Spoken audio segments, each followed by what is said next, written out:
Yeah. Awesome. Our June theme is empowerment. I protect the vulnerable. Ernest Holmes wrote this about empowerment in Your Invisible Power. No greater good can come to you than to know that the divine power already within you is the power to live, the power to create. Not only to create for yourself, but to create for others, the power to do good, the power to heal, the power to prosper. Terry Patton in A New Republic of the Heart wrote, ultimate empowerment is fueling and strengthening another's ability to trust in an ever existing intelligence. In our most profound depths, we are one with and always sustained by the source of all existence. We need effective ways to remind ourselves and others of this truth and to increase engagement in a world that has forgotten its own deepest nature. Please join me in using the power of our words to activate us into sacred action by speaking this affirmation together. I see planetary issues as a call for love in the form of prayer and action. Together in wisdom, we join hands, hearts, and minds to co create a more kind, loving, and abundant life for all. Yes. Yes. Thank you, Candace and Sharon and Brett and Dan back there in the back. So, our source book this month is a book by Terry Patton that I have been immersing myself in called A New Republic of the Heart. It's written for revolutionary evolutionaries, which is what we are. Revolutionary evolutionaries, people who understand this divine connection as a reality right here and right now with the all that is, the infinite universal mind of God, and the understanding of the creative process, and realizing that the conditions that we see on the planet, which if we tune into the news at all, we know can be pretty scary.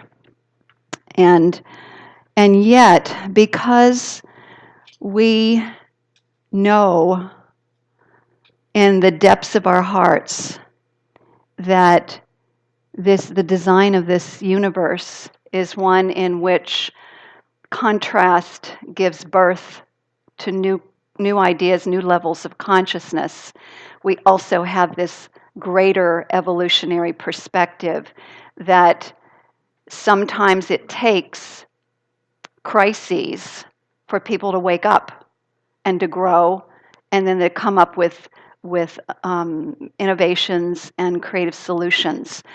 And so we are a spiritual teaching that is not only dedicated to inner practice, spiritual practice, to support our own evolutionary process. We gather in community to remind each other, to stand with and for each other through all of these times that whether it's our own personal things that are going on or what's going on the planet, we stand as community, an evolutionary bunch of evolutionary revolutionaries together, um, not only with our own spiritual growth, but realizing that in that process, we are preparing ourselves each and every day to be the ones who truly make a difference on the planet, not only consciously, but in action. So this entire year is dedicated to spirituality in action.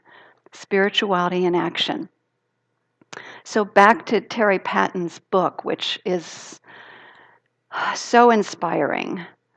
His premise is that we must not fall into the patterns of denial that much of the planet is involved in. The denial that, my whatever I'm doing that's not conducive to the health of the planet, really, it's just little me, it's not making that much of a difference. or just looking away and just saying, well, somebody else will fix it. So this entire month, I'd like to dedicate to us waking up to, yes, this is the condition, and at the same time, practicing optimism, radical optimism, and rededication to our spiritual practice and the awakening process that we are engendering in ourselves and supporting each other in prayer. Really partnering up. If you don't have a prayer partner in this community, find one. Get together with somebody on a regular basis and work with each other. We have practitioners to support you in your evolutionary process. That's what they've spent all of that time training for, is to be of service to you on your evolutionary process. So together we can do this, and we need to remember it's not just our community that's involved in this. All of Centers for Spiritual Living is immersed in this at the same time, and that I know there are many others beyond Centers for Spiritual Living and other New Thought communities that are awakening and supporting the awakening of the planet in all of their professions. There are many New Thought people who are involved in industry and in environmental protection and all of these different areas. People who understand visioning, they understand the creative process. So we must remember that it's not just us. It's not little old me or little old you. It's we are in partnership with a universal intelligence, presence, power, life that is omnipresent everywhere. And I love the reminder that God and I are a majority. God and I are a majority. God and each one of us is a majority. The answers are there.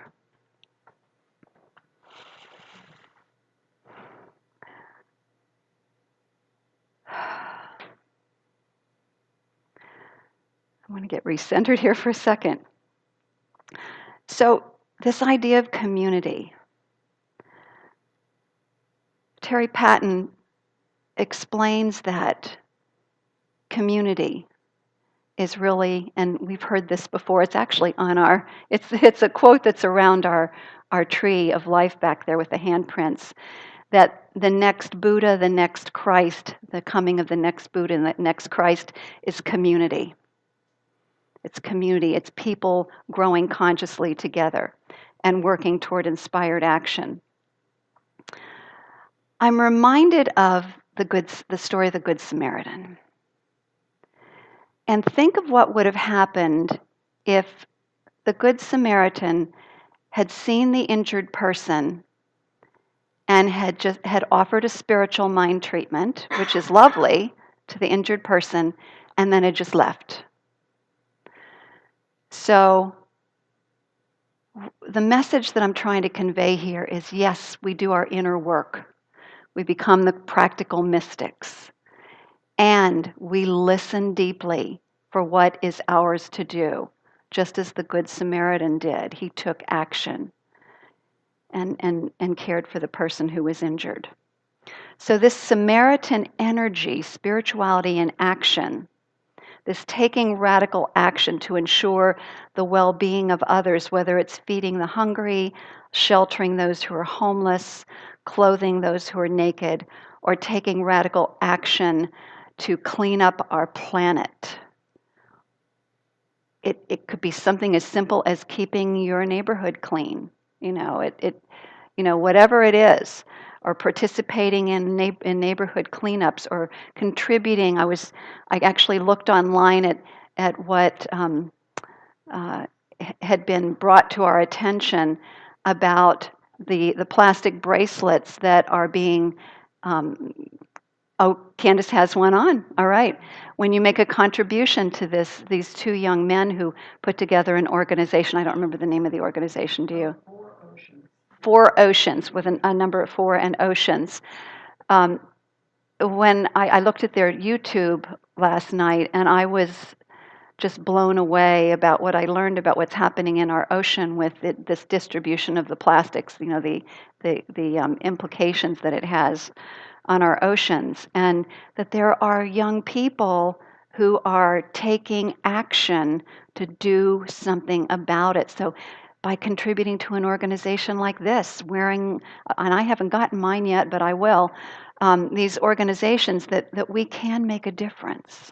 We can make a difference. So whatever is yours to do. Just a few years ago, back in actually the end of somewhere in 2015, a young Indian lawyer and conservationist, Afraz Shah, he was 33 at the time, became disgusted. He'd had enough of what he saw on the beaches of Mumbai, actually, this particular beach called Versova Beach.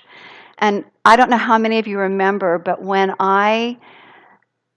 Dan and I went to India, I came back appalled at the trash that I saw everywhere, and in particular, this particular beach that I'm talking about. This was several years ago.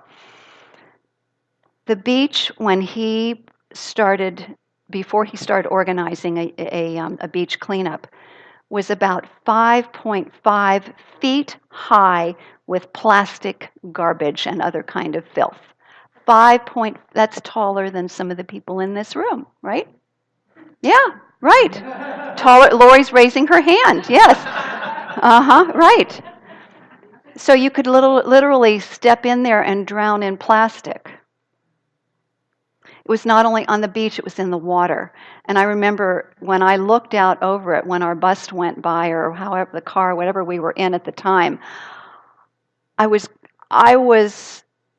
so overwhelmed with grief and sadness, and that I didn't know what to do with myself. And all I could do was pray that the Indian people would wake up and do something about it. Well, here's the interesting thing, is Afraz started cleaning up on his own with a few friends initially. Little by little, they figure, well, we'll just make the difference, whatever we can. And then in 2016, he organized a group of people that has over time become over 1,000 people to clean up this large beach, which the United Nations says is the largest beach cleanup ever on the planet. So, lawyer, conservationist, this young man inspired with an idea, a desire, and gives birth to a movement and a shift in consciousness in the Indian people in that area. Because it required more than just cleaning up the beach. It meant cleaning up all the rivers that fed into it and educating the people who lived on the rivers to stop throwing their stuff in the water and to dispose of everything properly, and also to enlist them in the cleanup. So there was education, there was inspiration, there was a bigger vision that he was pulled by, and that he brought everybody into the vision with him. Well, it says for over 2 years, they cleaned up over 11 million pounds of trash from the beach and the upstream rivers. 11 million pounds. On week 127, and this was one of the main reasons why, this was one of the major reasons why he did this, is this originally, 21 years or so before that, had been a place where the turtles had come up and laid their eggs. And for 21 years, there had been no turtles because there was no place for them to do this. And I'm talking, this is a big beach. This is not a big stretch. It's not just a little beach. Big stretch. So on week 127, the cleanup had reached the point where the baby olive ridley turtles finally hatched and returned to sea. Finally hatched and returned to sea. So this was a really big deal. It was broadcast widely. And here's the thing about these olive ridley turtles. They are the most common of the world's sea turtles. In the last decade, they have declined 32%. So it is by efforts like this that there's a chance for them to repopulate. So here's the thing I want to leave all of you with, is with an idea, an inspired idea. All things are possible. All things are possible. And I don't know, I guess Dan probably showed you what it looked like before. But I remember myself looking at it and just being overwhelmed. Here is a young man who caught the vision and who did the hard work that was necessary to clean it up. And I'm so inspired by that. So, in order to empower ourselves to protect the vulnerable, and in this case it was sea turtles, but also it's humanity. We are vulnerable to an unhealthy planet. Our planet is our home, right? So one of the things about those who take up these kinds of missions, like Ephraz did, is that we must practice radical self-care. Radical self-care. We must be Samaritans to ourselves, our own Samaritans. And so it means removing the toxins from our own minds, those negative thoughts, those thoughts of that's impossible or blah, blah, blah, whatever it is. All those toxic thoughts have to be removed to the greatest extent that we can through our spiritual practice, which means forgiving ourselves for our mistakes, which means caring for our wounds, our woundedness, our grief, whatever it may be, with self-compassion.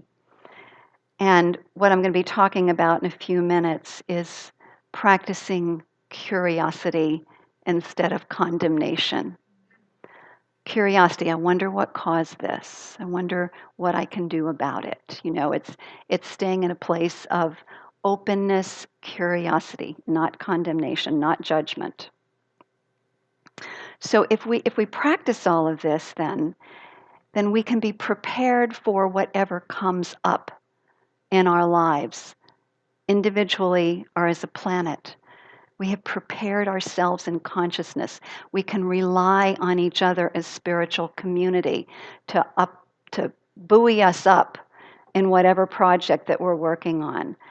And so it means continuous inner work, being the observer of our minds, continually shifting back to the vision, back to a more optimistic way of looking at life.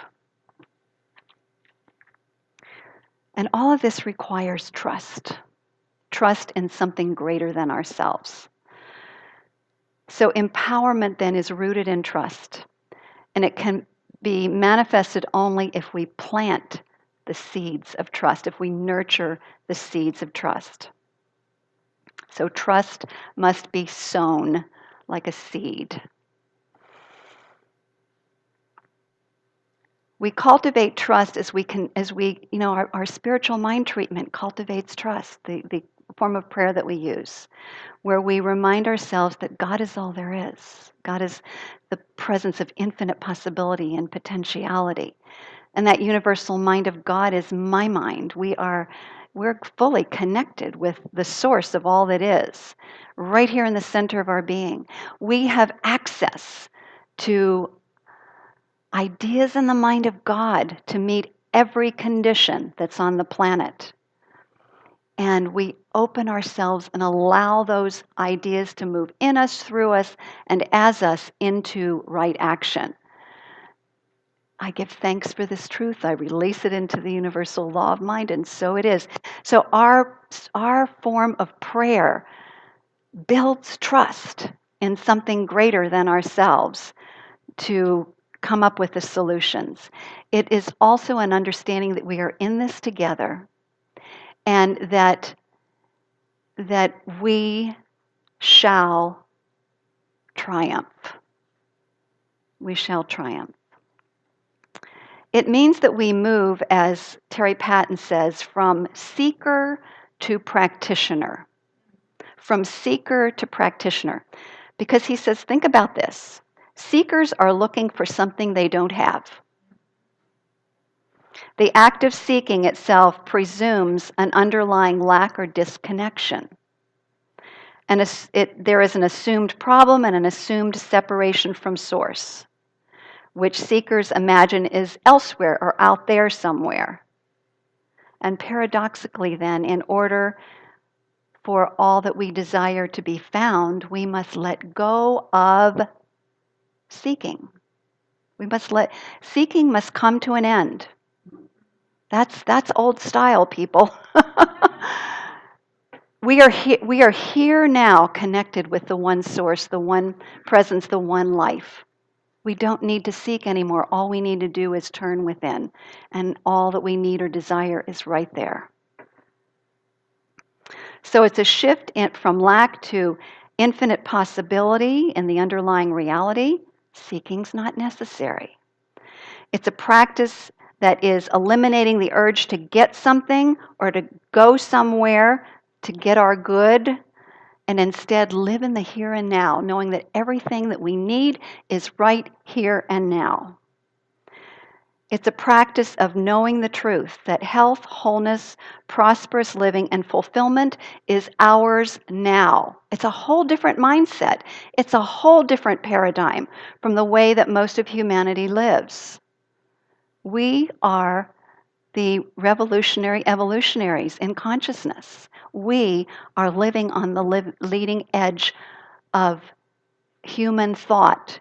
We are the new universal humans, the new level of consciousness and humanity that is showing up on the planet. That is who we are. So this distinction between seeking and practice is profound and it's essential. Trust, that was trust sown, trust grown.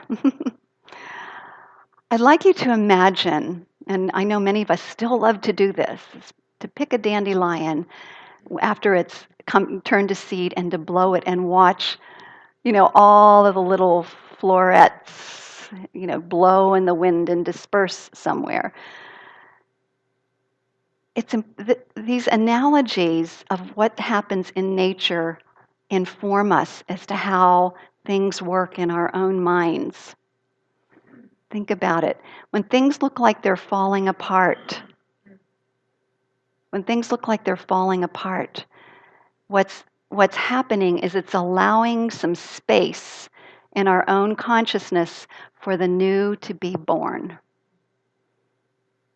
I was reminded when I had a conversation with Sharon today of the Abraham teachings of contrast being that which gives birth to new desire. New rockets of desire are born.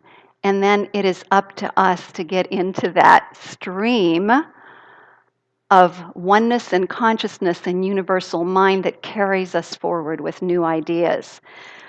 So when we see things falling apart in our lives, it's important for us to remember something new is being born.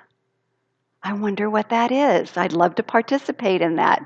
Let me get quiet and listen and find out what that is. What are those new ideas that are being born in me?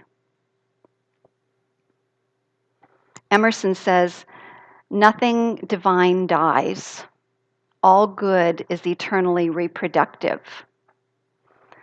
The beauty of nature reforms itself in the mind as new creation."